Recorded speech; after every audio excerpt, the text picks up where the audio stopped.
All right, I thought today was another good day. Really, for the last 2 days, proud of the work that we've been able to get. A lot of situations that we really, I think I mentioned, earlier this week, and we've accelerated the situational work. Today we got some goal line, short yardage. Back-to-back day in full pads. It's 5 straight days of going after it, and I'm really pleased with what's showing up. We've got to continue to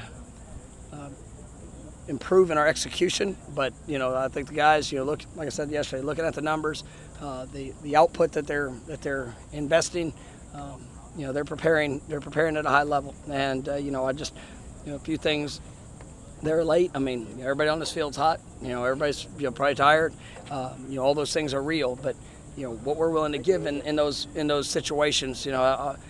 We had a couple really good plays. I want to feel the celebrations. I want to feel the excitement for a teammate when they have success. I want to feel the excitement for a teammate when they score a touchdown or have a big block or whatever that might be. And I think we can keep getting better there, especially when we are tired.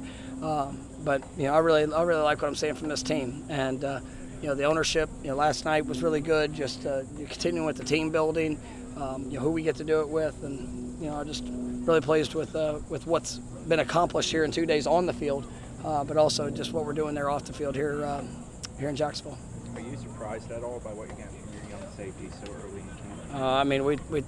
We felt really confident in who was coming in. Ashland was somebody that was somebody late in the process. Seeing him in the spring, really like what I think he's going to be. An impressive player. Conrad, just such a got a great instinct for the ball. He's still learning a lot of the communication, but he's working away at it. Edwin, Jabril. You can take all those. That young group has really done a nice job. Q, you kind of lose sight of because he was here this spring, but that young group is really battling, and we felt confident in it, and it really kind of dictated some of the decisions on whether we would go and explore other people that were out there, but I think we've got really good players, and they're gonna have to go through. They're on the fast track. They gotta learn with an accelerated process. But I like the work that they're putting in and the plays they're making when they get their opportunities. What have you seen from some of the older players in the secondary, kind of coaching up those young guys and being patient with bringing them along? Yeah, it's been that's what you want to see. You guys that have done it. Guys that have had success, guys that have faced adversity, taking their opportunity to go help make a positive impact for somebody else, and that's what teams are all about. And when you can see guys that they're competing every day in the room together, and we got guys. I know I said it at the beginning of fall camp. There's guys that have started here that they're pushing everything they have to continue to start here. But you see them; those are the guys that are helping the competition at the position, because it just continues to elevate everybody. You never know what's going to look like. You never know when your number's going to be called. I've created a situation today with the young receiver. Just in the moment, right before the play, I threw him in. Then he was ready. You could sit there and you could be upset why you are or not in, or you could just be focused. When your number's called, you go out there and execute, and that's part of camp. That's part of the growth. You got to make guys uncomfortable. That's why we come here. It's because I hope. We got great accommodations. I hope they don't sleep very well. And I hope it's there's today. We cut down the breeze a little bit, and we felt it today. So it was just what we needed as a football team, because those are the moments where your real identity is going to show up, and I like what I'm seeing from this team so far. You talk about wanting to make things uncomfortable and not pleasant, but the guys seem to embrace it. Like, they didn't say they look forward to coming out to Jacksonville, but the fact that they seem to be kind of embracing it. What do you credit that to? How fulfilling is it to see that paying off? No, it is. It's something it's been a process to getting to that point. And from the first day we got here, we've had to go through some crap to get here. And I'm not sitting here saying, "Oh man, I hope I get my butt kicked."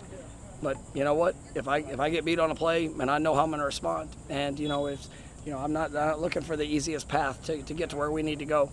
We want everything to. We want it all to be successful, right? But in those moments, because that's the part of what a game is. How do you respond? What are you going to do to make yourself? In that fourth quarter, you're going to be the one that finishes because of your belief, because of the maximizing the lessons that have been learned. And You know, I think these guys they have, and we train this way. I mean, this is a 365-day-a-year process. You know, not a whole lot of guys honestly love getting up and going to class and going to do all those things. But when you're willing to push to be your best, you're willing to do the uncomfortable things to make yourself better. And you know, I think that's where that confidence starts to emerge. And you know, I'm proud of our guys for that. And you know, now we get to embrace what tomorrow holds, and obviously finishing up everything today. Coach, last one. Talent acquisition. Paper, rock, scissors. Talent acquisition first. is not an exact science in evaluation and acquisition. How do you maybe pinpoint some of where you've done that so well? Like, what are maybe it's not luck, right? There's a method to the madness. I think the key to success in college football is evaluation. 100%. Like, I believe that on no matter what level you're playing at, you know, coaching at. I mean, and it's evaluating your roster and how to best put guys in position to be successful. It's about, you know, the recruiting process of what are you looking for. You know, there's times that guys' skill set, I mean, they might be remarkable, you know, size, even speed. I mean, but you know, if their skill set, you know, everybody's got issues. We all have issues, but making sure you're tying things together for what you're looking for within your team, what you need in your room, and then being strong enough to be able to say, you know, no to some and yes to others. And you know, it's nobody's going to hit 100%. We surely don't. But I really. I think it's take a great deal of pride of not only finding the right jerseys that are coming in, but the men behind the jersey. I think, you know, the ones that work, they develop, they push, they care about who they get to do it with, and yeah, the biggest, strongest, fastest guys that are like that, man, that's what we want. And you know, I think we've been able to do that at a high level, and you know, we're going to continue to go after the best that fit our program. Thank you, Coach. Thank you guys. Y'all have a good one. Most people would take